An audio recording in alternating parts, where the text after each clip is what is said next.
16 మంది ఎమ్మెల్యేలపై CM Revanth Reddy serious అయ్యారు. పంచాయతీ ఎన్నికల్లో రెబల్స్ ను బుజ్జగించుకోవడంపై అసహనం వ్యక్తం చేశారు. గాంధీ భవన్లో CM Revanth Reddy, TPCC chief Mahesh Kumar Goud, Congress రాష్ట్ర వ్యవహారాల ఇన్ఛార్జి మీనాక్షి నటరాజన్ కలిసి పంచాయతీ ఎన్నికల ఫలితాలపై చర్చించారు.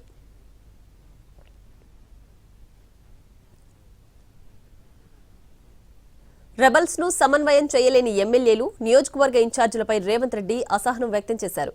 పంచాయతీ ఎన్నికల్లో సరిగా పనిచేయకపోవడంపై ఫైర్ అయ్యారు. రెబల్స్ తో సమన్వయ లోపం, బంధువులను అభ్యర్థులుగా నిలబెట్టడాన్ని తప్పుపట్టారు. పార్టీకి తీరని నష్టం చేశారని అన్నారు. వైఖరి మార్చుకుని పార్టీ నియమ నిబంధనలకు లోబడి పనిచేయాలని సీఎం రేవంత్ రెడ్డి ఆదేశించారు.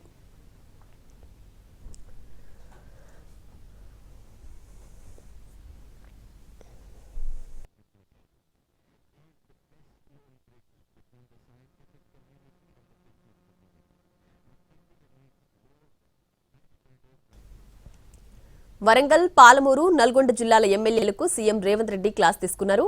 రెబల్స్ ని బుజ్జగించకపోవడం ఏంటని ఆగ్రహం వ్యక్తం చేశారు.